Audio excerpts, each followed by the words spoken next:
Lauren, I have something really important to talk to you about. Do you have a second? Mom? It's been a while, hasn't it? What's up? Well, actually, Amber got a divorce. Amber? Oh, wow, really? What happened? Is it okay if I ask why? You see, Amber ended up finding someone that she truly loves. Wait, what? That's a little sudden, isn't it? Yes, I know it might sound surprising, but it's the truth. And it means that Geoff wasn't really Amber's fated partner after all. So what exactly happened? Did Amber find out something about Geoff? It's not quite that simple. Amber discovered that Geoff was unfaithful to her, and as a result, they ended up divorcing. Stop putting it like that. What do you mean? No matter how people talk about it, Amber really met the person she was supposed to be with and cheated on Geoff, right? She would have been willing to give Geoff a large sum of money just to stay with this new person.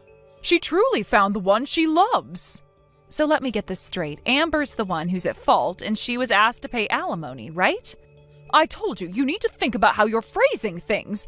And you're being incredibly rude to Amber right now. But you're being rude to Geoff. I understand that you care about Amber a lot, but you're really sugarcoating things. No matter how you try to frame it, cheating is still cheating. Amber did something that would get her looked at badly by society. Lauren, that's enough! You've really gotten so much bolder since moving out of the house. You've become a completely different person. All right, I get it. Just say whatever you want. It doesn't really matter to me anymore. Actually, it does matter. What do you mean? Well, here's the thing. I've been thinking about what to do with Amber's daughter, May. What about May? Did Amber get custody of her? Yes, Geoff, who wasn't even biologically related to May, had no rights to her in the first place. What do you mean by that? May's biological father is Amber's ex-boyfriend. Wait, what? Hold on a second. So Geoff and Amber had a child together, right? And now you're saying Amber married Geoff thinking he was the father when in fact May's real dad is someone else? It couldn't be helped. Amber's ex was just a fling. Choosing Geoff, who had a stable job at a large company, was probably the most practical thing she could have done at the time. Ah, I see. So this is one of the reasons Amber got divorced. But then what are you planning to do now? Are you going to ask Amber's ex to officially acknowledge May as his daughter and then deal with the whole child support thing? Is that what you're trying to do? No, I decided not to go down that path. The truth is I have no idea where Amber's ex is anymore. You should at least try looking for him. Instead of going through that much hassle, I found a much simpler solution. Wait, this doesn't sound good. I have a bad feeling about all of this. Lauren, do you remember Randy from school? Huh? What's this about? Just answer me. Do you remember Randy? What kind of guy was he? We went to the same school from middle school to high school. We were even in the same class once during high school, but I haven't had any contact with him since then. Well, if you remember him, this will be easy. So what's the plan? Here's the thing. Randy's been in love with you all these years. Wait, what? You haven't been back home since you started working, right? Apparently Randy noticed this and he even came all the way to your house just to make sure you were okay. Hold on, are we still talking about the same thing? I'm getting a bit confused here. Not at all. This is exactly what I needed to say. Could you make it short? I'm kind of in a hurry. Okay, here it is. You should marry Randy and become May's new mother. What? This is coming out of nowhere. I can't even keep up with this. I've never even dated Randy. I don't have any romantic feelings for him. In fact, I haven't even seen him since we graduated. And May's mother is Amber. Why on earth should I suddenly become May's mother? You see, Amber is about to marry the person she really loves. If May stays in the new household, it might be awkward for everyone. It's just better if you step in. What? Did Amber say that? Yes, she did.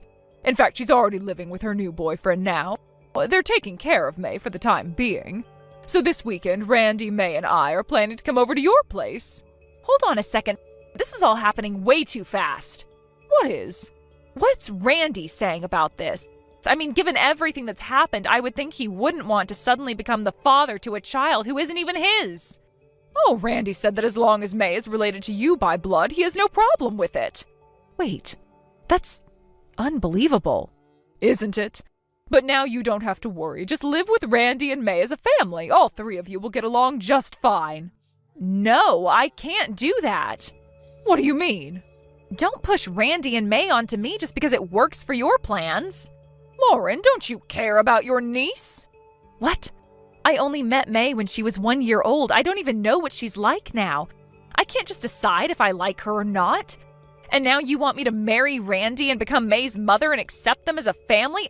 This is all way too much. Stop being selfish. This is a chance for Amber to finally find happiness. Isn't that something to celebrate? So you're saying that I have to sacrifice my happiness so that Amber can be happy? I never said that. But you found a great guy in Randy, haven't you? At the very least, you can give it a try. This weekend, I'm bringing Randy and May over. We'll fill out the marriage papers and take them to the office. Get ready to welcome your new husband and daughter into your life. But you can't be serious. How am I supposed to do this? I barely even know Randy anymore. And what about the future? Will I just be expected to raise May? I can't just jump into this, especially when I don't even know her. Look, you're making this more complicated than it needs to be. Randy's been asking about you for years, and he's a good man. May will be taken care of, and you'll have a family. Isn't that what you've always wanted? I can't just pretend everything's fine when I don't even know where I stand in all this.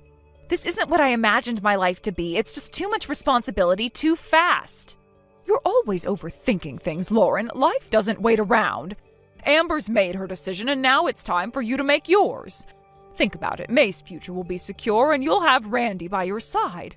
What could be better than that? I don't know. I just don't know if I'm ready for any of this. You don't have to be ready right now. You just have to take the first step. It's a big decision, but sometimes life works out better when we don't overthink everything. Trust me, this is the right thing to do. I'm not sure. I still need time to process all of this. Of course, take your time, but the weekend is coming up, and I think you'll find that once you meet Randy and May again, things will start to feel natural. Just remember, this is about making Amber happy. It's about family. You're a part of that family now, whether you like it or not. Lauren, I know that you're upset, but you have to understand, this isn't just about Amber, it's about all of us. I get that, but why does it have to fall on me? Why can't Amber just deal with her own situation? She's the one who messed things up with Geoff, not me. Why do I have to play the part of the hero here? Because you're family, Lauren. Amber's been through a lot, and she's already made her decision. She's going to be with the person she loves, and that's what matters. But May needs someone stable, someone who can look after her, and that someone is you. You don't have to make it complicated. Just step up and things will fall into place. You are really putting a lot on me, aren't you? You're asking me to become a mother figure to a child I don't even know. This isn't something that just happens overnight. I can't just wake up one day and suddenly be ready for this. I know it's not easy, Lauren. But think about it. You've always been strong, even when things weren't going well for you. You've always had a good head on your shoulders. Now it's time to use that strength for someone else. May's not asking for much. She just needs someone to love her and give her a stable home. But that's not the point, Mom. I'm not saying I don't care about May. I'm just not ready for this kind of responsibility. This is a huge life change, and I am not sure I'm prepared for it. What about Randy? Oh, what's your excuse with him? He's a good man, Lauren. He's been waiting for you to open up. Do you really want to turn your back on someone who's been there for you all these years? Someone who's willing to take on this responsibility with you? I don't know, Mom. I feel like you're asking too much all at once. It's not just about Randy or May, it's about my whole life. If I marry Randy, if I take on May, my life will never be the same. I'll have to give up everything I've built for myself. Is that what you want? No, Lauren. I want you to be happy. But you know what? Sometimes happiness comes from the most unexpected places. Look at Amber. She thought she was happy with Geoff, but she wasn't. Now she's found someone who makes her truly happy. Maybe you need to give this a chance. Maybe this is your chance for real happiness, too. You're asking me to give up my freedom, my independence. I worked so hard to get to where I am. I don't know if I'm ready to sacrifice all that for someone else's happiness. But it's not just about sacrificing, Lauren. It's about building something better together. It's about creating a new family. If you can give Randy and May a chance, you'll be creating something beautiful, something that will last. I can't promise anything right now, but I'll think about it. I need some time to process everything. I'm just not sure if I'm the right person for this, you know? I understand, Lauren. Take all the time you need. But remember, we're here for you. We'll support you no matter what decision you make. Just know that Randy and May will be there, ready when you are. I'll keep that in mind. I just need to figure things out first. It's a lot to take in. I know it is, but whatever you decide, you're not alone in this. We're all family and we'll figure it out together. Sure.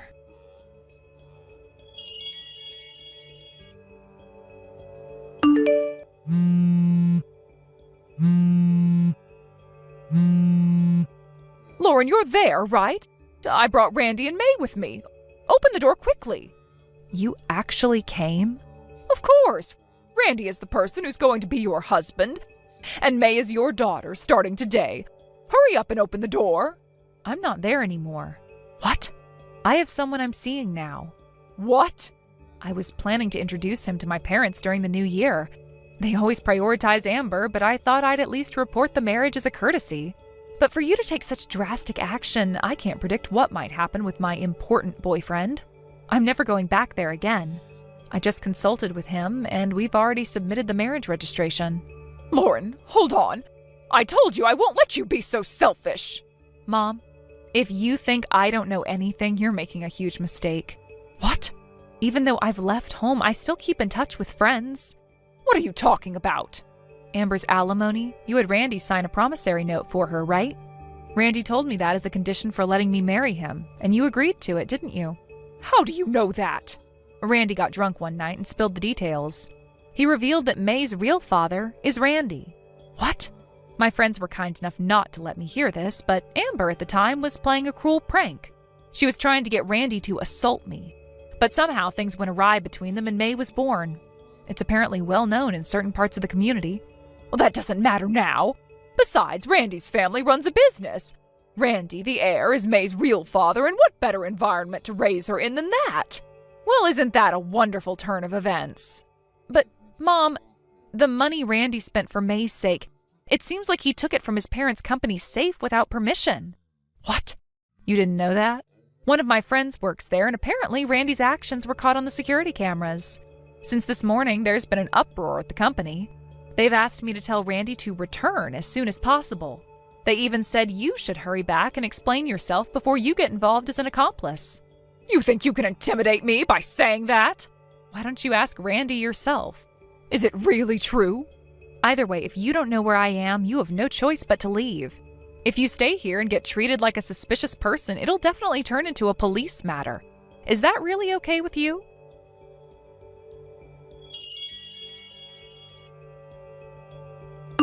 Afterward, it seems like things turned into quite a chaotic situation. The incident almost turned into a public scandal, but in the end, it was resolved privately within the company. The higher-ups made the decision to handle it internally, fearing that involving the police would cause significant damage to the company's image.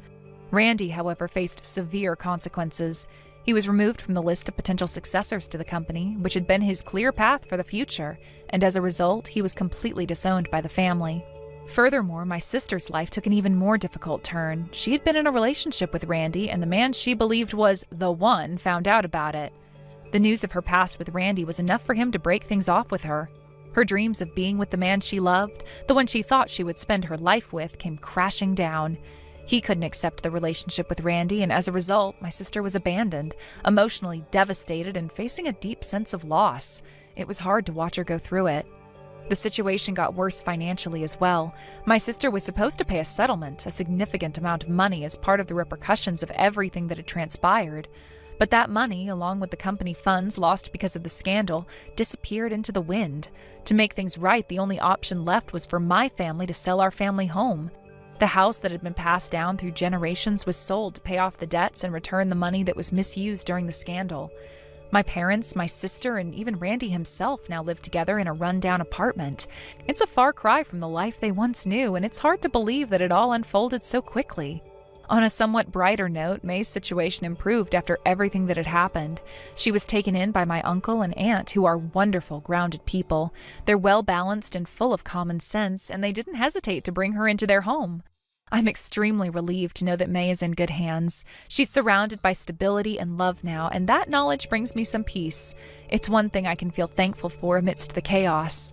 As for me, my life took a different turn than I had imagined. I moved in with my husband's parents. At first, I wasn't sure how things would go. I didn't know what to expect, especially after everything that had happened with my own family. But surprisingly, living with my husband's family has been a positive experience. They welcomed me into their home with open arms and treated me with kindness. I couldn't have asked for better people to share my life with during such a difficult time. The warmth and understanding they've shown have been a source of comfort. Despite the challenges I've faced, I've come to appreciate their support. They've treated me like their own daughter, showing me the love and care that I haven't experienced in a long while. They had the chance to heal, to recover from the emotional wounds that have accumulated over the years, and it's been a slow but steady process. It hasn't been easy, but it has been worth it. I can honestly say that I feel incredibly lucky to be surrounded by such kind people. They've given me the space to grow and to find my footing again. And for the first time in a long while, I can say that I am happy. Thank you for watching and listening. We hope you enjoyed the video. Don't forget to like this video and subscribe. Also, feel free to leave a comment about what you thought of the story. We look forward to seeing you at the next story. Liam, do you have a moment? I have something really important to talk about. Jody? What's wrong? Well, I feel really awful about this, but I want to call off our engagement. Wait, what? Out of nowhere? The truth is, I've fallen for someone else. He's liked me for a long time, and well, I've started to develop serious feelings for him too. So, you're cheating on me? Oh, no, it's not like that. I haven't done anything with him. Actually, he had a girlfriend too, but they broke up recently. And so I've been thinking... And now you want to be with him? Yeah, I do. Apparently he had his reasons for not pursuing me before. He wanted to be with me, but since I was engaged to you, he gave up and chose to date someone else. But now he's decided to be honest with his feelings. He let go of his previous relationship, and when I heard that, I couldn't ignore what I was feeling anymore. I realized I want to be with him too. So please, Liam, can you let me go and be with the man I'm meant for? I see. Liam, I can't marry you while I'm feeling this way. It wouldn't be fair to you. And I know this is incredibly selfish, but I can't lie to myself or to you, so I'm really, really sorry. I get it. That's enough. I won't force you to stay. Our engagement wasn't fully settled anyway. We'd only just started planning when to meet each other's parents. It's not like we had a wedding date set yet. It's complicated, and yeah, it hurts. But if your heart isn't with me anymore, then there's nothing to be done. I really am sorry, Liam. Then let's just tell our parents we've decided to part ways. Once that's done, we'll leave it all behind us. Yeah, I understand. Thank you for everything. Same to you. Goodbye.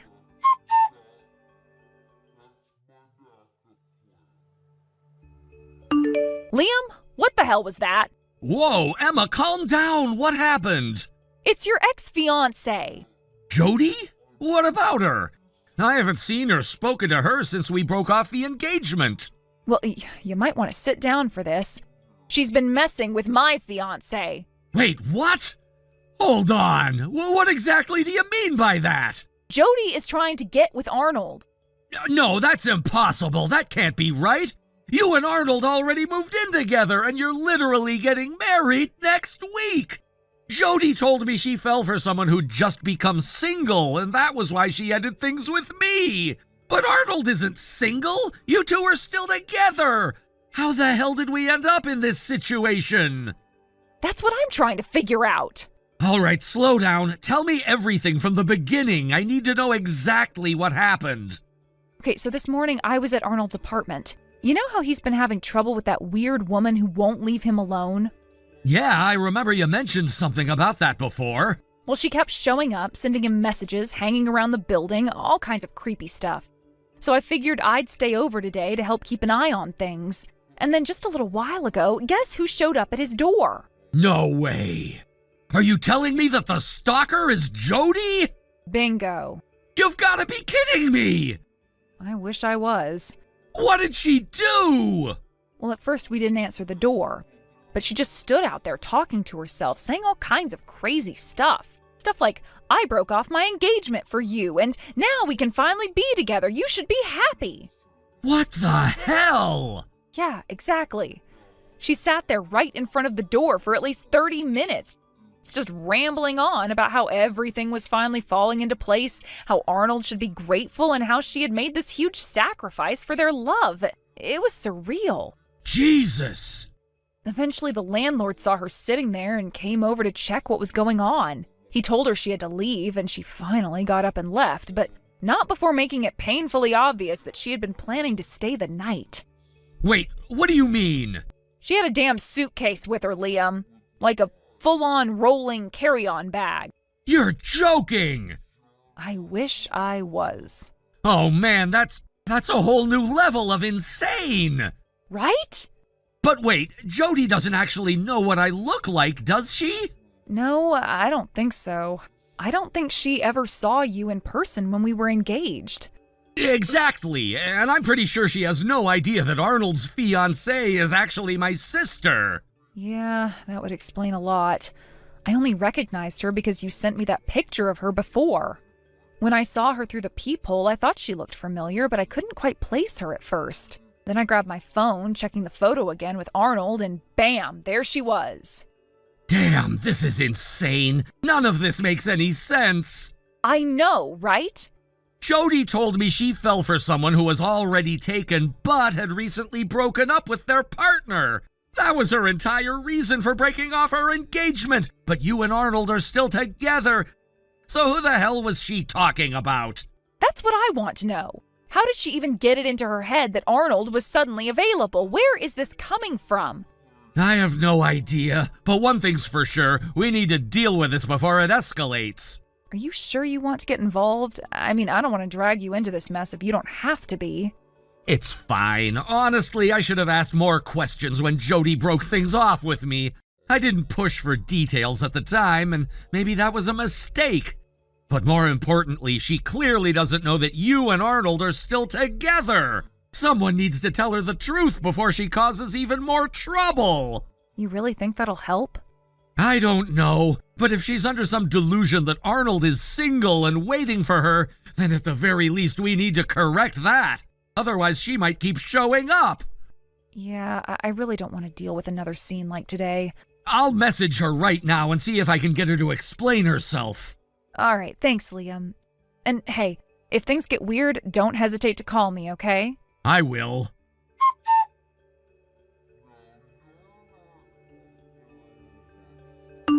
Jody, it's been such a long time. I've been meaning to talk to you about something, and I hope you don't mind. Liam, what's going on? If this is about getting back together, then you should know that I'm not interested. And for the record, I'm actually in a really bad mood right now, so don't expect any pleasantries. It's not about that. I just have something I really need to ask. It's a pretty big deal for me, and I need you to answer honestly, okay? Fine, I'm listening. What's this about? The person you fell for. His name is Arnold, right? Wait, what? I never told you anything about him. Did you seriously go looking for this? If you've done anything to Arnold, you won't like the consequences. No, it's not like that at all. In fact, Arnold, well, he's actually someone I know. Wait, you know him? Yeah, we go way back. He was a junior of mine back in college, and we've stayed in touch ever since. We've always been good friends. Oh, well, that's a huge coincidence, I guess. So, do you know where he might be tonight? I went to his apartment today thinking we'd be moving in together, but when I got there, the place was empty. I waited around hoping he'd come back, but after a while, the landlord showed up and threatened to call the cops on me. I had no choice but to leave. I'm planning on trying again tomorrow. If you have any idea what time he'll be back, could you let me know? Listen, I don't want to be the bearer of bad news, but Arnold hasn't broken up with his girlfriend. Huh? What do you mean? I don't understand. You're telling me that after everything, Arnold is still with her? Are you sure? I'm absolutely sure. But I need to ask, why did you think they broke up? You didn't hear it directly from Arnold, did you? And if I'm not mistaken, you don't even have his contact details, right? Wait a second. So you're telling me Arnold hasn't broken up with his girlfriend? Are you really certain about this? I mean, I don't have his contact info, but that was because, well, there were personal reasons for both of us. But the thing is, we met when we were both commuting in the mornings. We were always on the same train car, and over time we started noticing each other. I only recently learned his name, so it doesn't really make sense for us to exchange contact details until recently. But how did you come to think they broke up? Well, it was a little strange, actually. One day I happened to pass by Arnold's apartment and I saw his girlfriend moving her stuff out.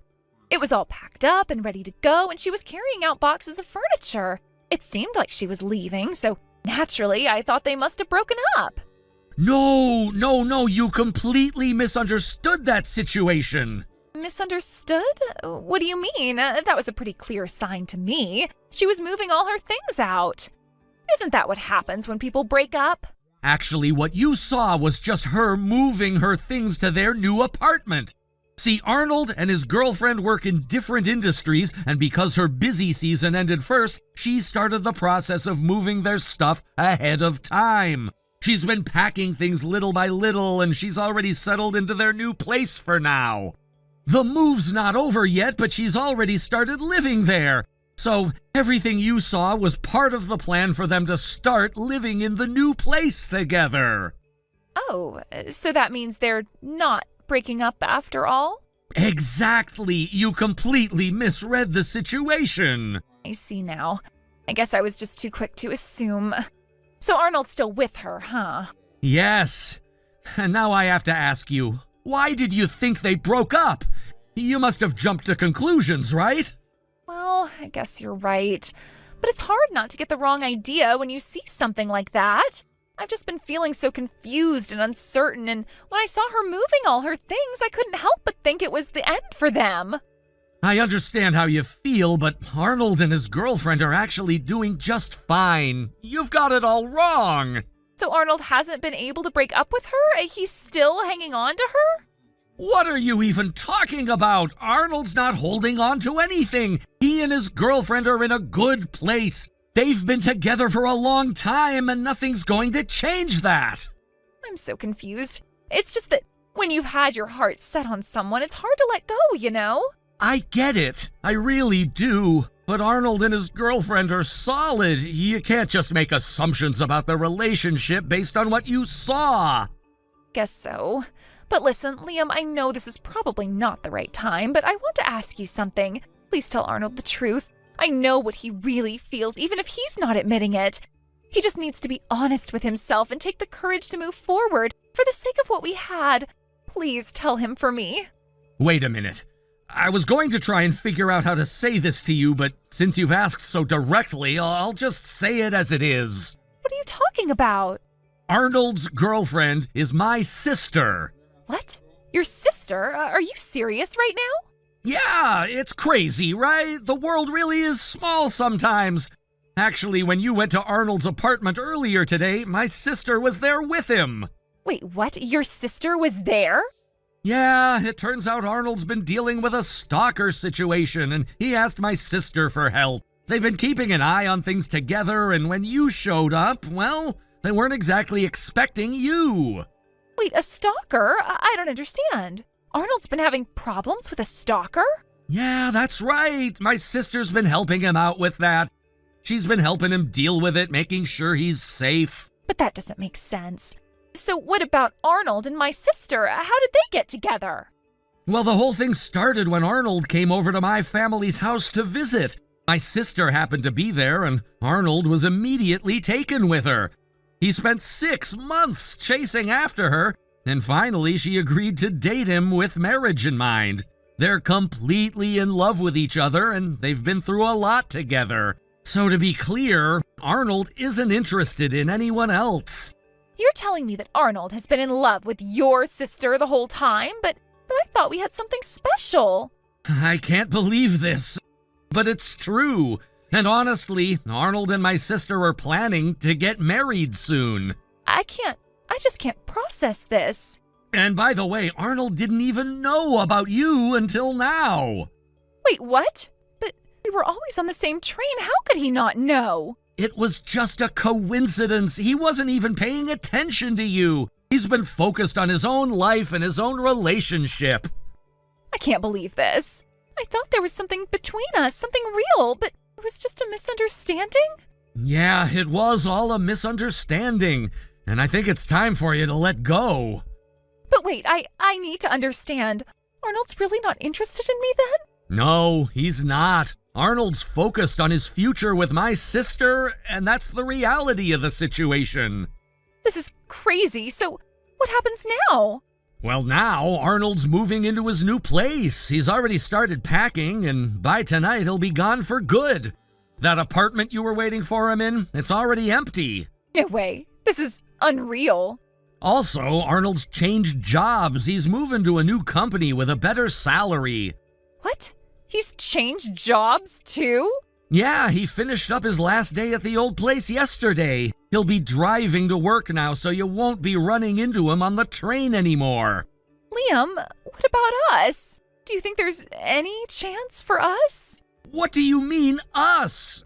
After everything that's happened, you think we can just go back to how things were? But I still love you, Liam. I'm sure you still care for me, too. No, I don't feel the same anymore. You made your choice, and now you need to live with it. But I thought we had something real. I thought we had a future together. We don't. Not anymore. But, Liam... Goodbye, Jody. I don't think I can keep talking about this. Liam, wait!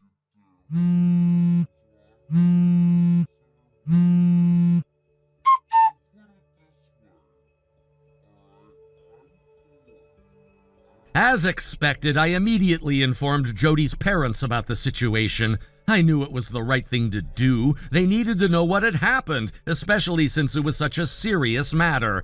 Of course, Jody was devastated, but we both agreed that this was a necessary step in resolving everything. I never expected them to be so understanding, but they took the news better than I had anticipated. I think, deep down, they already knew there was something wrong.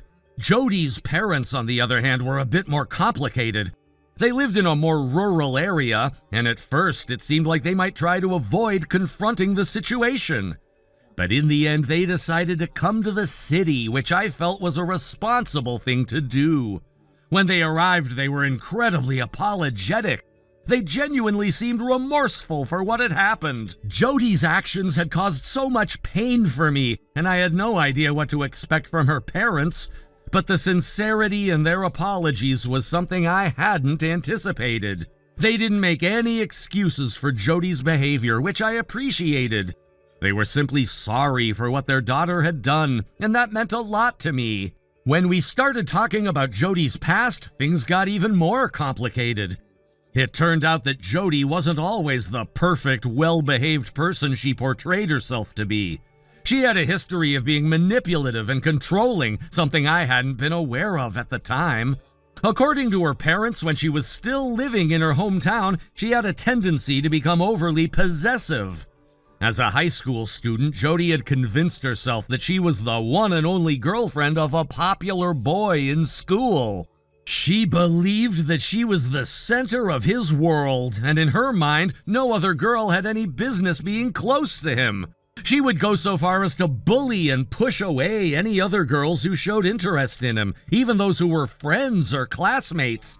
It sounds unbelievable, but it seems she was very successful in her manipulation at the time. She had a reputation for being this perfect girl, and I guess she used that persona to dominate social situations. However, one day, everything came crashing down for her.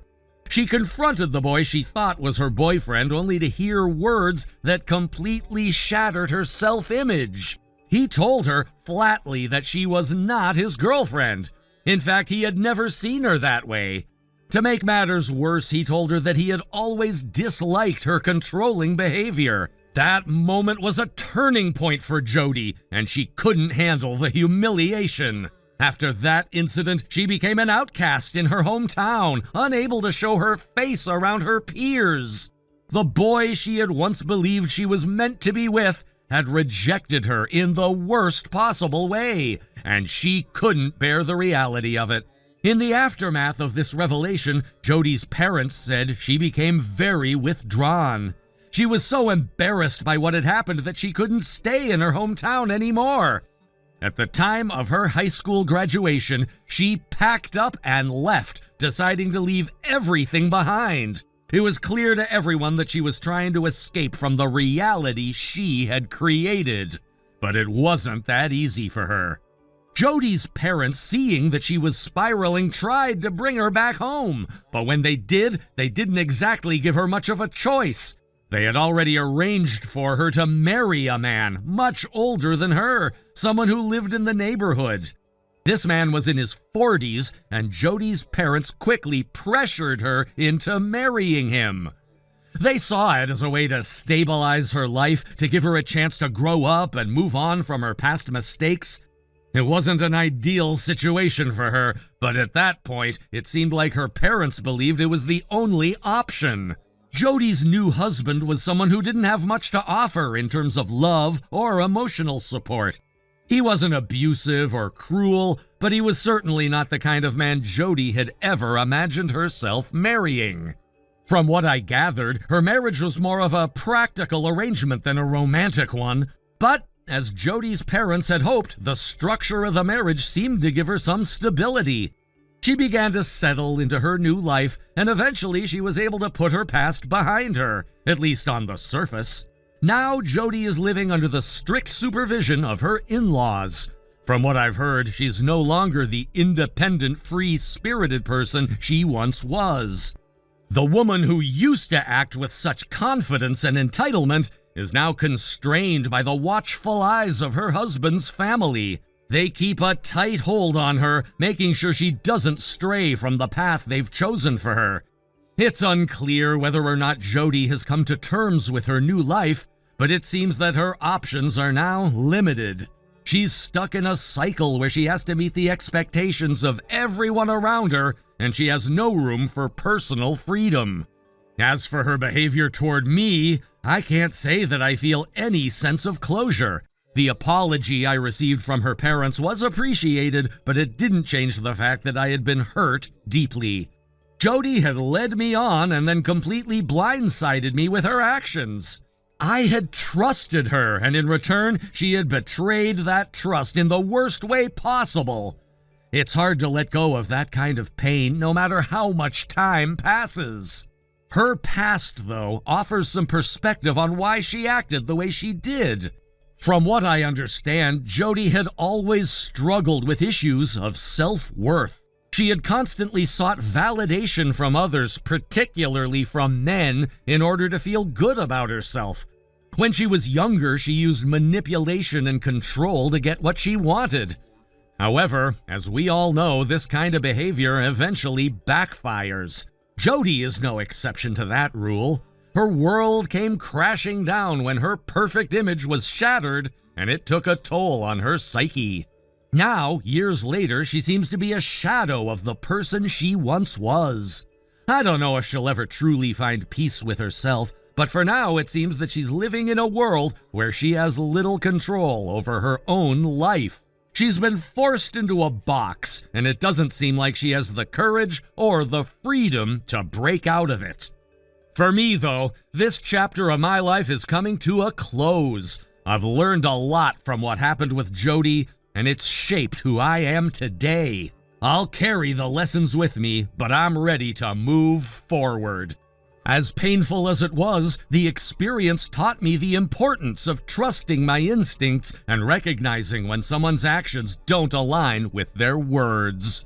Jody may have apologized, but her actions will always speak louder than her words. I've learned not to make the same mistakes twice, and I've learned that people's pasts often catch up with them. No matter how much they try to hide or cover up, the truth has a way of coming to light eventually. And sometimes the truth is that people are just not who we thought they were. Thank you for watching and listening. We hope you enjoyed the video. Don't forget to like this video and subscribe. Also, feel free to leave a comment about what you thought of the story. We look forward to seeing you at the next story. Good evening, Dad. Are you still at work? Oh, Jacqueline? It's rare for you to call me out of the blue like this. Is something wrong? It's something important, and I think it's going to take a while to explain. So if now's not the time to talk, I can wait until later, I guess. Actually, I just got home, so I have time. Go ahead, tell me what's on your mind. I think this might really shock you. I don't know how to say this, and I don't want to upset you, but I have to tell you. Jacqueline, just tell me. Whatever it is, I'd rather hear it from you. Mom, I think she's having an affair. What? Jill is cheating? I didn't want to believe it either, but I've seen the proof with my own eyes. She's been bringing a man into our house, and they've been doing things. Hold on, just wait a second. Dad, I don't even know where to start. This whole thing makes me sick. I've been holding this in for so long, and I don't know what to do anymore. Jacqueline, take a deep breath. I need you to explain everything carefully. I know this must be hard for you, but let's go step by step. Can you do that for me? I can't wrap my head around it. Mom's always had such an easy life ever since she married you. You've given her everything. Financial stability, a comfortable home, security, peace of mind. She used to constantly stress about money, but after she married you, all of that disappeared. She doesn't even need to work, but she chose to do that part-time job just to pass the time. Because of you, I was able to go to university. I wouldn't have had that chance if you hadn't been there for us. Jacqueline! I've always been grateful for everything you've done. You're the best father I could have ever asked for. You took care of both of us. You made sure we never had to struggle. And despite all that, she still turned around and did this to you. How could she? How could she betray you like this? Let's go through this carefully. I know you're upset. I am too, but I need to understand exactly what's happening. Can I ask you a few questions? Oh, yeah, of course. First, do you know who this guy is? I think he's a university student. He works part-time at Mom's job. A student? Wait, you don't mean he's younger than you? Yeah, he's definitely younger than me. I don't know what his full name is, but Mom calls him Curtis. Curtis? That could be a first name or a last name. Mom usually calls people by their first names when she's close to them. Right, that does sound like her. So it's probably his first name. Jacqueline, did you actually see them together? Like something undeniable? Yes. I came home earlier than usual one day and I saw her walking him to the door. And then they kissed. It wasn't just a peck on the cheek or anything. It was a real kiss, like lovers. And it wasn't just one. I've seen it happen multiple times now. Every time it's the same. She sees him out, they kiss, and he leaves. She's being reckless. I think she's doing it on purpose, timing it so he leaves right before I usually get home. She probably thinks it's safe because she assumes I'm still on my commute. Wait, explain that. So last month, my company changed its working hours slightly. Because of that, my train transfers are smoother now, and I get home about 20 minutes earlier than before. But I forgot to mention it to Mom. So that's how you ended up catching her. Yeah. That must have been awful, seeing your own mother like that. I can't even imagine how you must feel. Honestly, it makes me sick. I can't even look at her the same way anymore. It's bad enough that she's cheating in the first place, but with someone that much younger? He's practically a kid. It's disgusting. Jacqueline, I need to ask you something. Do you feel safe in that house? What? Do you feel okay living there? Because if not, you don't have to. If you want, I can help you move into your own apartment. But... Don't worry about the money. This is an emergency. If you need financial support, I'll cover it. I don't want you living in an environment that makes you feel like this. You shouldn't have to come home every day to something that makes you sick. I don't know. Jacqueline, I want you to think about yourself first. You've already been through enough. I never thought this would happen. I know. That's why I don't want you to force yourself to stay in that house if it's making you miserable. I'll help you find a place. I'll even cover your first few months' rent if you need me to. Okay, I think I'll take you up on that. Good. And Jacqueline, if you need anything, just let me know. You don't have to handle this alone. Thanks, Dad. Now about Jill. I need to figure out how to deal with this. Actually, I was thinking of investigating myself. What? But... It's okay. Talking to you has helped me calm down a bit. And to be honest, I know Mom's daily routine better than anyone. If I move out, she'll think she has total freedom. She'll get careless. She'll invite Curtis over more often, thinking no one's watching. That's actually a good point. That might be the perfect opportunity to gather more proof. But Jacqueline, listen to me. If it gets to be too much, promise me you'll stop and let me take over. I will. I promise.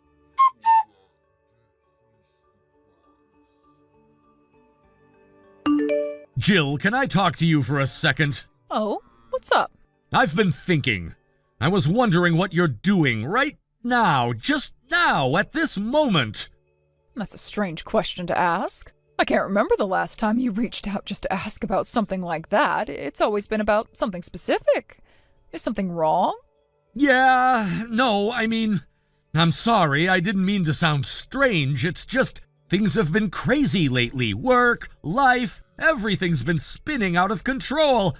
I've just been trying to catch my breath. I finally feel like I can manage things again, and so here I am, checking in on you, I guess. Oh, I see. Well, it sounds like you've had a lot on your plate. Work getting to you, huh? Yeah, work's been more demanding than usual, but it's not just that. It's other things too, personal stuff. It feels like everything's been piling up all at once, you know? It's like I'm juggling so many things, and I've just been trying to keep it all together. Personal stuff? What do you mean? Is it something to do with Jacqueline? Well, in a way, yeah, but also just everything. When you're living alone, you don't realize how much you have to handle by yourself until it's all on your shoulders, and sometimes it's a lot harder than I thought it would be. But I'm dealing with it, you know? Yeah, I guess. You've got a point. I've been thinking a lot about Jacqueline lately, too. It's like I didn't even realize how much she was doing on her own either. She's never really asked for help, and I just didn't notice, but I suppose we're both kind of in the same boat now. Living apart, it's not as simple as we thought it would be, is it? But Jacqueline still comes home on weekends, right? She's not completely alone. True, she comes by every now and then. She lives close enough, just the next station over, so it's not a big deal. She still picks up things from here and there, you know, little stuff like clothes or whatever. She does that pretty often. In fact, she stops by, takes something, and leaves just as quickly. I guess in the end, even though she's living on her own, we're still connected in a way. But it's funny, she never stays for long. She never really stays anywhere, does she? Yeah, that's true. But do you know why she started living on her own? Why now, all of a sudden? Well, it's probably because she started working, right? She probably thought it was time to finally be independent, to do things for herself without anyone around to help. She's at that age now, after all. It's just a natural part of growing up, I guess. Yeah, I think you're right. But there's something else to it, too. At least I think there is. It's like, you know how you can feel like you're standing on your own, like you're doing all right, but then it's like you're waiting for something, waiting for someone to come along and sweep you up again. It's like if you don't make that break, if you don't truly cut those strings, you could just get caught up in the same old cycles. And that's why Jacqueline needed this. She needed to break free. I don't know if you get what I mean. I think I do. It's like a little deeper than just moving out. She probably realized without that space she could end up being pulled back into all that drama. Being dragged around, it's like maybe she needed to see where she really stood by herself. I think that's why I feel like she's been keeping her distance lately. Not just physically, but emotionally too, you know? Wait, are you implying something here? Because it sounds like you're saying there's more to it than just moving out. Oh, don't worry. I wasn't trying to make it sound that way.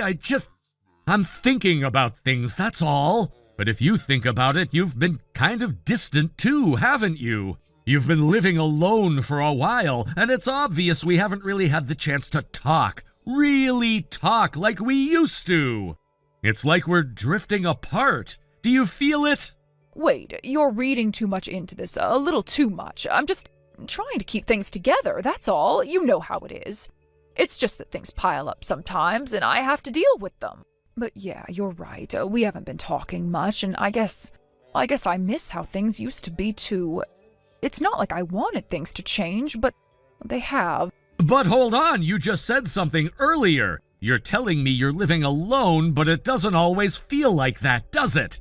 There's more to it, isn't there? What do you mean? Come on, you know what I mean. There's someone else, isn't there?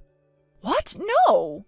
Jacqueline moved out. I'm living alone, I swear. If only you'd come back to me, things would be different. It would be just the two of us, like before, but I know that's not going to happen now, at least not anytime soon. And you don't seem to want it, do you? You're wrong. Don't act like you don't know. It's not like you're unaware of the situation. You've been living in your own world, pretending things are fine, but they're not, and you know it. Wait a second. What are you even saying now? What's going on here? This doesn't make sense. I don't get it. It doesn't make sense, huh? Well, I guess you're not going to get it until you see it for yourself. Look, you've been avoiding the truth this whole time. You're still playing this game like you don't know, but you should have known this whole time, Jill. What are you talking about? Take a good look at this. These photos weren't just taken out of nowhere. You didn't think it was odd that you found them lying around in our bedroom, did you? They came from a hidden camera I placed there. Did you not notice? Wait, what? A hidden camera? Are you serious? I'm serious, Jill. I've already taken down the camera. It's all gone. There's nothing left to find. But you really should have seen it coming. You didn't think you could just sweep this under the rug, did you? What? When did you put that there? How did you get in here without me knowing? I've been here, Jill. I've been right here watching. And you've been lying to me this whole time. You thought I didn't know, but I do. No, this can't be happening. Oh, but it is. You think I don't see it? You think you've been clever, but I know. I've known all along. And now you're stuck with the consequences. So, you still want to deny it? Oh, fine. I get it all right. You want me to admit it, right? So here it is. That guy, he's my boyfriend. His name is Carter Curtis. He's 20 years old, my most beloved person. Not some old stinky man like you, okay? He's young and cute, and he's my boyfriend. I see. So, you're just going to accept that, huh? Just like that? Well, if you're willing to admit it, I guess I don't have much choice. But just so we're clear, you don't really think I'm gonna just let you go that easily, do ya? Do you know what you're asking for now? Oh, don't worry about me. I'm sure I can figure it out. We'll get it sorted. After all, I've got money. Jacqueline's working, so I can count on her to help me out. And Jacqueline, she'll be on my side. She's my daughter, after all. She'll help me out with whatever's needed. You think Jacqueline's gonna help you? I think she's already made up her mind. What are you talking about? You see, Jacqueline was the one who exposed you. She's the one who told me about everything. Jacqueline's the reason I know about the affair, Jill. Who? What? The hidden camera? Jacqueline put it there. That's right. Are you serious right now? What are you even talking about? This isn't making sense. Oh, it's perfectly clear. You were so confident, like you thought no one would ever find out. But Jacqueline, she saw it all. She walked in on the two of you. Wait, no, she can't. She wouldn't. I'm her mother. No matter what, she's supposed to stand by me. She's supposed to side with me, not you. You're just some guy who's been hanging around. Jacqueline, she's my daughter. Blood, not like you. And that's exactly why she can't forgive you. That's why she's doing this. She saw it all, Jill. Wait, what? What are you saying? You mean Jacqueline already knew about David? Oh, she knows more than you think. Jacqueline knew about your affair with David. You told her the divorce was because of David's infidelity, didn't you? Yeah, but that's the truth, isn't it? What else could I say? It happened. No, Jacqueline knew, and she was hurt. And when I talked to her, she told me what you've been hiding. What? What do you mean? What else have you hidden from her? She learned something else, Jill. She learned about the money you didn't spend on her, the child support you've been keeping from her. Do you know what that does to a child? Do you know what you've been doing? What are you talking about? I never kept it from her. You don't understand. I understand more than you think. Jacqueline went to see David recently. No way, you're lying. She doesn't even know where he is. Actually, someone told her, a relative, someone she was still in contact with. Someone sent her updates, even sent her New Year's cards. Who told her? I don't know, but what I do know is that Jacqueline found out what you've been doing. She discovered that the money David sent for her, money that was supposed to go to her needs, ended up in your hands. It wasn't used for Jacqueline. It wasn't used for her education or her well-being. What? No, that's not true. I was doing what I had to do for her. I was being a good mother. No, Jill, you weren't being a good mother. Jacqueline had to work day in and day out all through high school because you refused to use that money to support her. She had to struggle. Do you understand that? No, I didn't make her struggle. That was for her education, to make her tougher. It was important. Important? So, what, you thought the best thing for her was to leave her with nothing? To make her suffer just so she could learn a lesson? That's what you did to her, Jill. And now you're getting what you deserve. This is ridiculous. You're not even hearing me right. You can't say all this without understanding that I was trying to teach her something. I was doing what's right. You weren't, and Jacqueline knows it. She found out about everything you've been hiding, and guess what? She's done with you. No, she can't be. She's my daughter. She can't just walk away from me. You pushed her away, and now she wants nothing to do with you. Oh, and the address I gave you, that was temporary. Jacqueline's not even there anymore. What? You're lying. You really don't understand, do you? Do you know who's there now? Carter. Carter's in the apartment right now, isn't he? What are you talking about? You're crazy. I'm by myself. No, you're not. Carter went in there. I've already confirmed it. I've got proof. Me and my lawyer, we've seen it with our own eyes. Wait, what? A lawyer? Yeah, you didn't think I was just sitting back and letting this go, did you? And Carter, you know he's married, right? He has 2 kids with his wife and he's still seeing you. What does that say about you, Jill? No way. You're telling me. You're saying Carter's married too? Oh yeah, I'm not the only one who knows about you two. Carter's wife knows as well. She's gonna be pursuing legal action too. What? You're all against me? No, I can't. I don't have the money for this. I never asked for any of this. Well, you're gonna get it whether you like it or not. You've made your bed, Jill, and now you'll have to lie in it. Wait, you can't just do this. I don't have anything left. It's too late now. You'll have to pay for what you did, and this time you can't hide. We'll talk about the details later.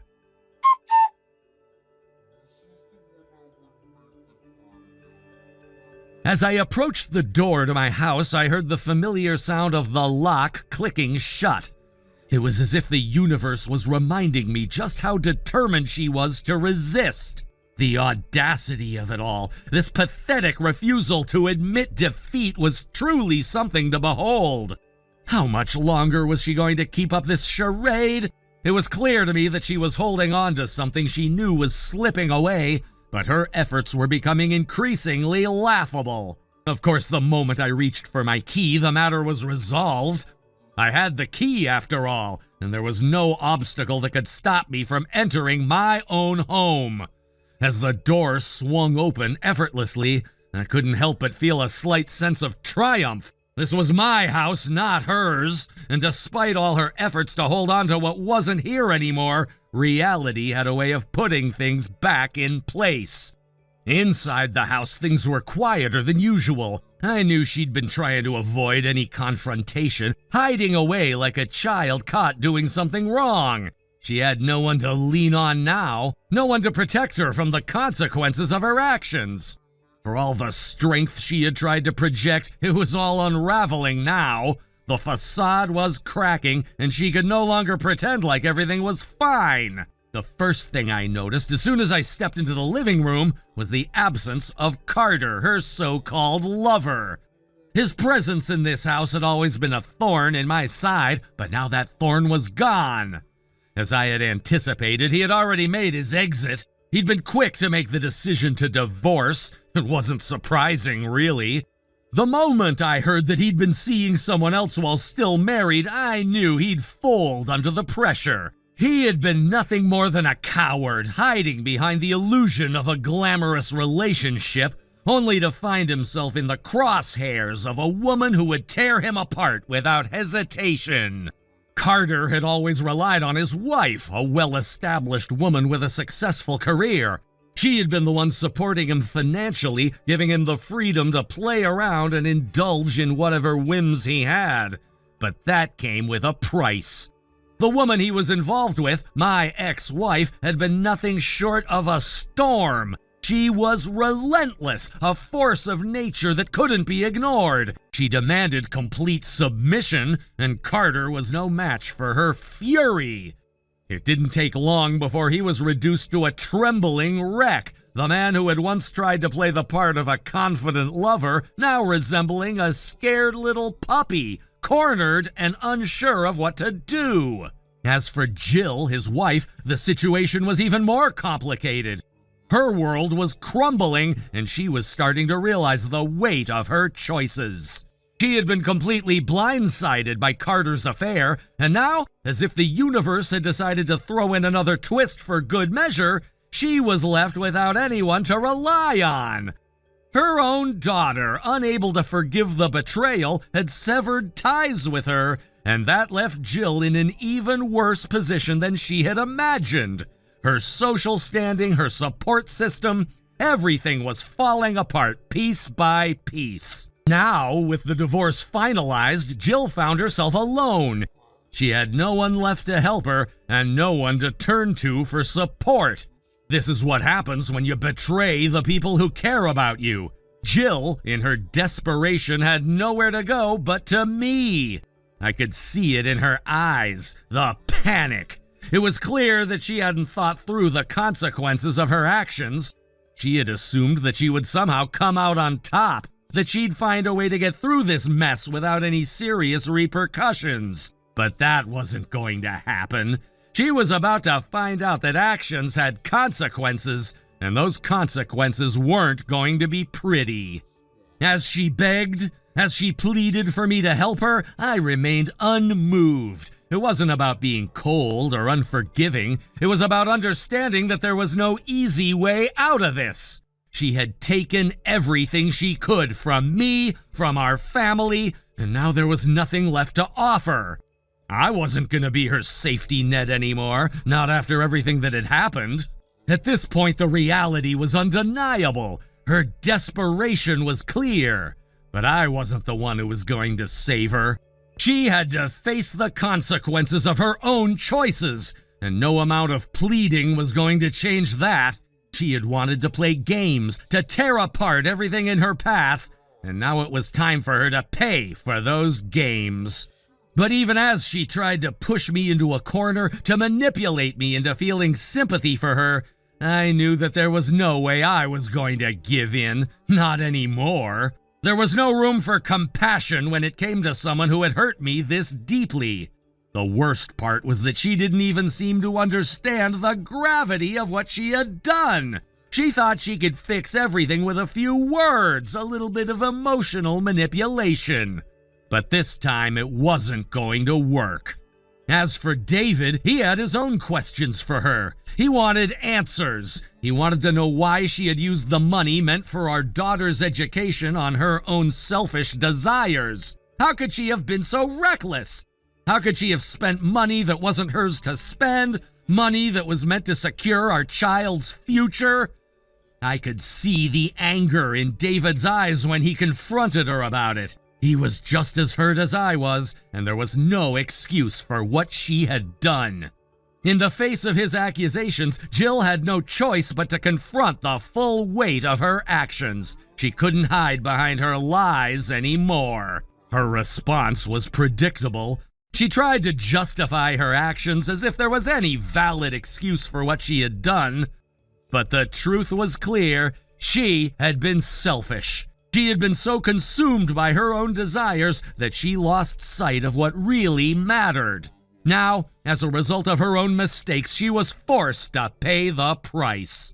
Jill's world was collapsing around her. The divorce settlement was brutal. She was forced to pay a substantial amount in alimony, and to add to her troubles, the money she owed for the child support was piling up. She was barely keeping it together, working from dawn till dusk just to pay off the debts she had accumulated. The days were long and exhausting for her, and she had no one to lean on. Her former support system had evaporated, and all she had left was the harsh reality of the consequences she had brought upon herself. It's strange, really, seeing someone who once held so much power, so much control, now reduced to this. She had been the one calling the shots, the one who thought she could get away with anything, and now she was the one struggling to keep her head above water, paying off her debts with whatever she could scrape together. It's a harsh reminder that no matter how much power someone thinks they have, it can all come crashing down in an instant. As for me, I'm moving forward. I've got my daughter to think about, and she's my priority. The past is the past, and while it still stings, I know I'm better off without the constant drama and chaos that surrounded Jill. I've learned that sometimes the only way to move forward is to leave the toxic people behind and focus on what truly matters. Thank you for watching and listening. We hope you enjoyed the video. Don't forget to like this video and subscribe. Also, feel free to leave a comment about what you thought of the story. We look forward to seeing you at the next story. Hey, Harper, is this a good time? Good evening, Harper. Yeah, I'm free now. What's up? So this is kind of sudden, but Do you have any plans for dinner on February 14th? February 14th? That's a Wednesday, right? I don't have anything specific planned, but I'd probably just be home around that time. What about your husband? He has work as usual, but unless he has to stay late, he should be back by then. Why? Well, it's Valentine's Day. Okay. I was thinking, how about we throw a Valentine's party? Party? Yeah, you know how lately everyone's schedules have been all over the place? We haven't been able to meet for coffee, lunch, or anything. So I figured since Valentine's Day is already a fun event, why not turn it into an excuse to get everyone together? Oh, I see what you mean. Right, and since it's Valentine's Day, I thought it would be fun to make it a family event. Husbands, kids, everyone together. We can exchange chocolates, have some good food, just enjoy the evening. And before you ask, I am totally fine with hosting at my place. That sounds really nice, actually. Yes, and here's the fun part. I was thinking instead of just giving chocolates to our own husbands and kids, we could do a little chocolate exchange for everyone. Wait, so you're saying we'd be giving chocolates to each other's husbands, too? That's the idea, like a friendly chocolate exchange, just for fun. I don't mind if it's clearly just for fun, but do you think any of the other moms would be uncomfortable with it? Oh, I checked. Everyone's cool with it. Since we'll be handing them out in front of everyone, it's obvious that they're just obligatory chocolates. No hidden meanings, nothing weird, just a fun little thing. Well, when you put it that way, it does sound harmless. I guess it could be interesting, but are you really okay with all of us invading your house? Of course. My husband already gave me the green light. Also, okay, I'll admit, there's another reason I want to do this. Oh? I recently bought a fondue set, both a chocolate fondue pot and a cheese fondue pot, and I really want an excuse to use them properly. Oh, so that's what this is really about. I mean, not only that, but yeah, it's definitely part of my motivation. I figured what better time to go all out with a chocolate fondue fountain than Valentine's Day. You really planned this well, huh? Of course, and think about it, chocolate fondue and cheese fondue. That's like two completely different kinds of indulgence in one night. Yeah, I won't argue with that. That does sound pretty amazing. Right? The only thing is, I'll probably ask everyone to bring a dish or something just to make sure we have a good variety of food. But aside from that, it'll be super chill. That's totally fair. Who else did you invite? Just our usual lunch group, so Riley and Kelsey's families too. Oh, that's perfect. That way it won't feel too overwhelming. Exactly. I wanted to keep it small so it still feels personal and comfortable, And since we all already know each other, there won't be any awkwardness. Yeah, that makes sense. It's nice when you don't have to do the whole Getting to know each other, small talk. Exactly. So, what do you think? Hang on, my husband just got home. Let me check with him. Sure, I'll wait. Okay, I asked him. He says he'll be off work at his usual time, so it works. Also, when I told him he'd be getting extra Valentine's chocolates, he got way too excited. That sounds about right. The way to a man's heart is through chocolate. I swear he was already thinking about what kinds of chocolates he might get. That's the spirit. So I guess we're in. Yay! I'll sort out the details and send a message later. Sounds good. Thanks for organizing this. Looking forward to it.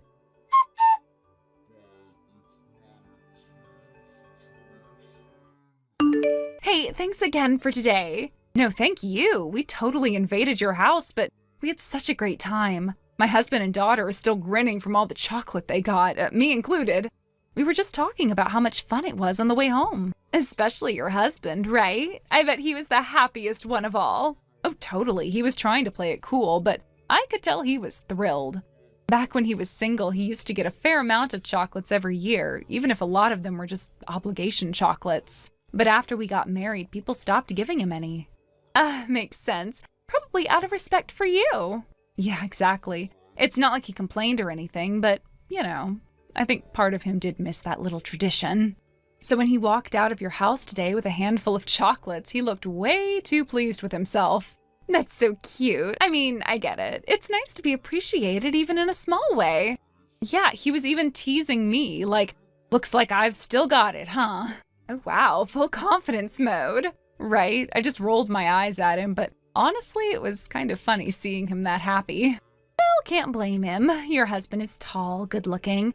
I totally got the "this guy was probably popular" vibe when I first met him. Oh, stop. But thanks. I'm just saying, if we did a "who got the most chocolates" count, I feel like he might have won. I wouldn't be surprised. I'll let him have his moment. He deserves it. Anyway, I'm really glad you guys could come. It wouldn't have been the same without you. Aw, thanks. And yeah, same here. The chocolate fondue was a huge hit, by the way. None of us have ever done it before, so it was a fun first-time experience for the whole family. Right? There's something so satisfying about dipping fruit and marshmallows into a huge pot of melted chocolate. I don't know why we don't do it more often. Seriously, my daughter was so into it. She was already asking me if we could get our own fondue set on the way home. Looks like I've started something. You really have. Anyway, thanks again for hosting. Of course, let's do it again sometime. Definitely. All right, see you at the preschool drop-off. Yep, sleep well. You too. Good night.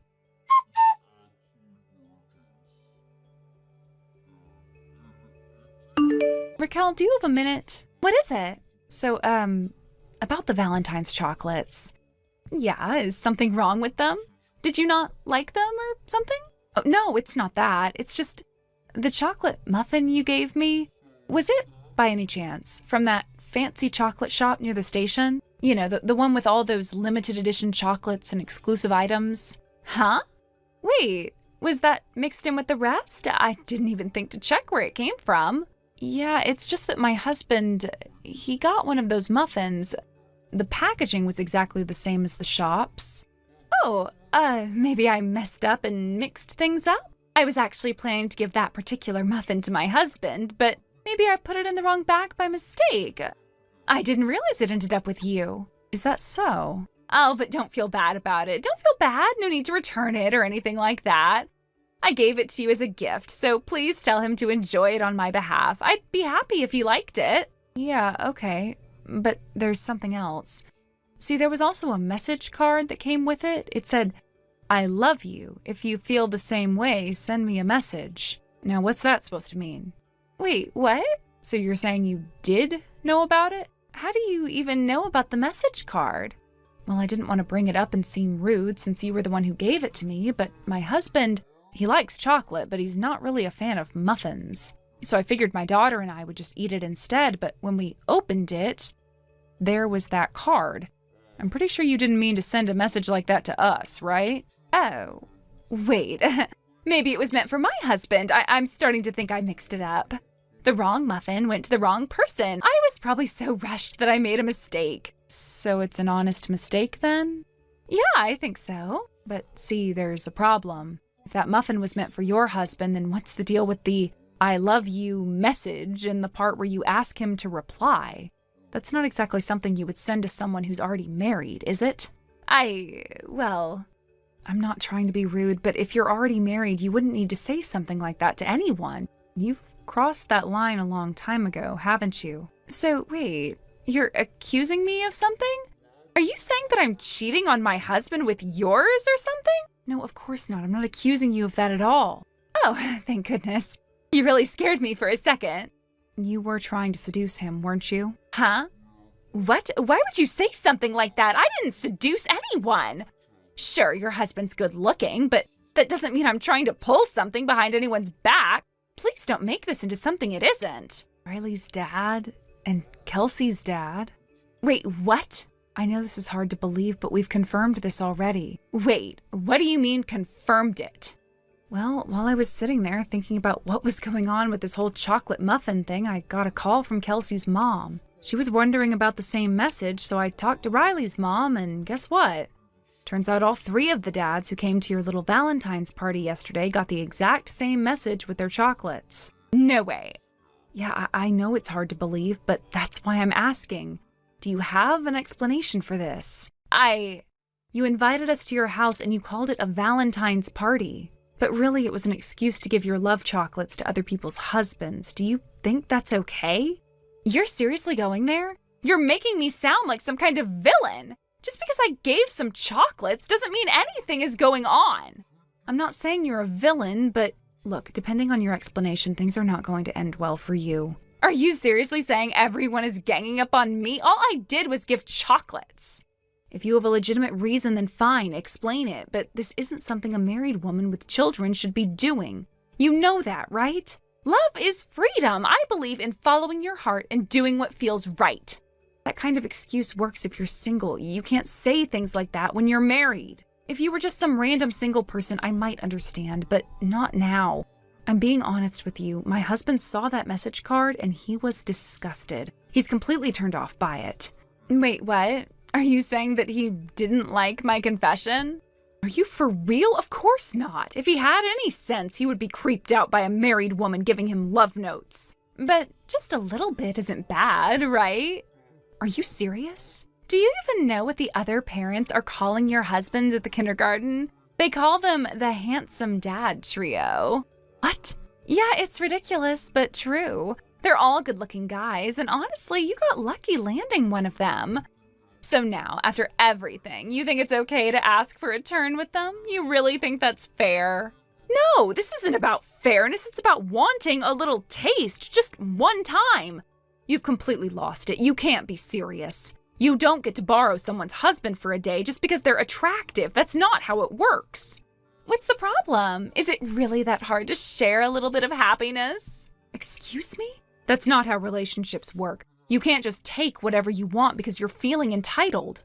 Well, you know what? Your husband is a nice guy. He's a good father. He's everything a woman could want. Oh, really? Well, if you think so highly of him, why don't you just take him? I'm sure you'll be much happier with him than I am. What? Yeah, go ahead and take him. I mean, he's not getting any younger, and my mother-in-law is the worst, so feel free to trade. No way, I'm not swapping my husband with yours. You're just being stubborn. You can't take a little joke. No, this isn't funny. You're out of line. You need to stop with this nonsense before it gets worse. And by the way, did you even realize that Riley's dad is inside your house right now? Wait, what? Yeah, I'm serious. He's inside. Looks like he took you up on your invitation. No, that's not possible. I guess he's a little too excited about your message. He came right over to your place. You probably told him to come over, but now it seems like you've changed your mind, huh? Wait, what? Let me explain it clearly. He got the message from you, he opened the chocolate last night, he saw the card, and instead of being confused or uncomfortable, he decided to send you a message. He must have gotten so excited about it that he forgot to throw the message card away. And guess who found it? Riley's mom. She found the card and she was kind enough to give me and Kelsey's mom a heads up. This can't be happening. Did you really think you could get away with this? Of course I did. Why wouldn't I? What kind of man would turn me down? I'm me. I've been the center of attention before, and I can make anything happen if I want it. Oh, really? You really want to go there? You're in your 30s now. Holding on to past glory is embarrassing. You don't understand. And Riley's dad, he's already pulling away. He looks so disgusted you wouldn't believe it. What? Oh, and Kelsey's dad, he's not much better. But honestly, he's just as messed up as the rest of them. He was the only one who didn't immediately shut you down. But I guess that's just how some guys are. Wait, so where is my husband? He's here too. What? We got in touch with him. He left work early to come here. No way. Oh yes, don't worry, he'll be here soon enough. And when he does, you're going to have a lot of explaining to do. No, this is a lie. You're all lying. Do you really think this is just going to go away? This ends now, one way or another. Are you ready for that? Let's have a little chat, shall we?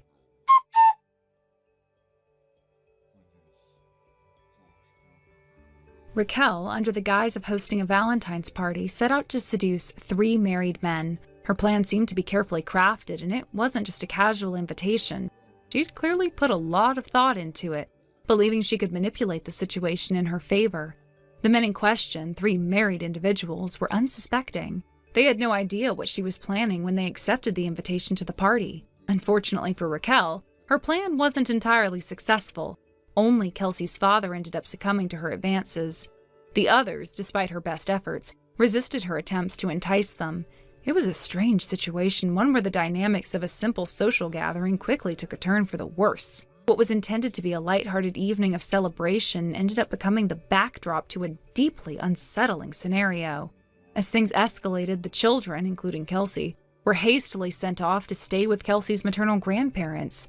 It was an abrupt decision, one made with the sort of urgency that suggested something far more serious was unfolding. Kelsey's parents, both of them, were completely unaware of Raquel's true intentions.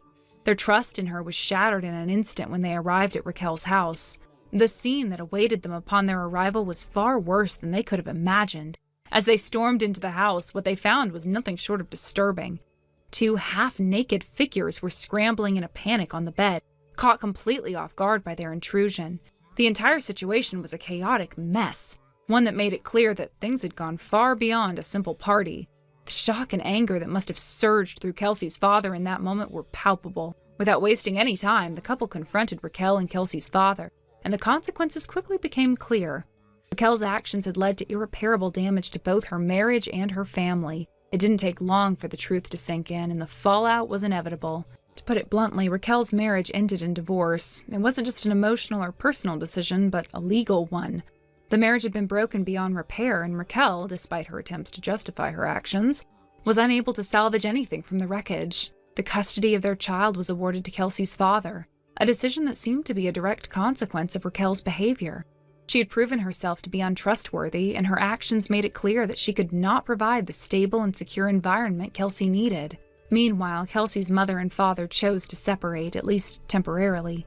They needed time to process everything, and the strain caused by this betrayal made it difficult for them to remain together. The emotional damage was too deep for them to continue their relationship as if nothing had happened. This wasn't something that could be swept under the rug or forgiven easily. Their separation was, in many ways, the only viable option at that moment. As for the details of the divorce settlement, such as alimony, child support, or any financial compensation, those were things that remained private. It wasn't something that could be easily discussed, given the sensitive nature of the situation. However, what we did learn about Raquel after the divorce was sobering. She had been a stay-at-home wife for years, relying on her husband to support the family financially. Her life, it seemed, had been built on this arrangement, and now, with everything crumbling around her, she had little to fall back on. Raquel's search for employment after the divorce was not easy. Finding a job when you've spent years out of the workforce is never simple, and Raquel found herself struggling to secure any meaningful work. She didn't have the experience or qualifications to land a position that could support her. The job market was far less forgiving than she had anticipated. It wasn't that she wasn't trying, she just couldn't catch a break. With no career prospects and little financial stability, Raquel soon found herself unable to keep up with the cost of living. Her parents, who had always been there for her in some capacity, became increasingly frustrated with her. They had always supported her decisions until this betrayal. They had a hard time understanding how she could go down such a reckless path, and with that, the relationship between Raquel and her parents began to strain. It didn't take long for her to move into a small, rundown apartment. This wasn't a place where anyone would want to live. The conditions were poor and the apartment was nothing like the home she had once shared with her husband. It was a far cry from the life of luxury she had enjoyed during her marriage. Instead, Raquel now found herself living paycheck to paycheck, struggling to make ends meet. In an attempt to pay off her mounting debts, Raquel took on multiple jobs. She worked long hours doing whatever she could keep herself afloat. But the money she earned was barely enough to cover her rent and the most basic of expenses. The reality of her situation was grim, and the comfort of her former life seemed like a distant memory. Despite the challenges she faced, Raquel was determined to rebuild her life. However, her efforts were often futile. The emotional toll of the divorce and her subsequent struggles weighed heavily on her. There were days when it seemed like the weight of everything was too much to bear. She had lost her marriage, her child's custody, and the lifestyle she had once known. Now she had to start over from scratch, with nothing but the clothes on her back and a deep sense of regret. Occasionally, I would see Raquel walking through town. She was no longer the confident, glamorous woman she once was. The weight of her situation was evident in her expression, posture, and the way she carried herself. It was clear she was doing everything she could to avoid being seen. She would often duck into stores or cross the street if she spotted someone she knew. The shame was too much for her to face. Thank you for watching and listening. We hope you enjoyed the video. Don't forget to like this video and subscribe. Also, feel free to leave a comment about what you thought of the story. We look forward to seeing you at the next story.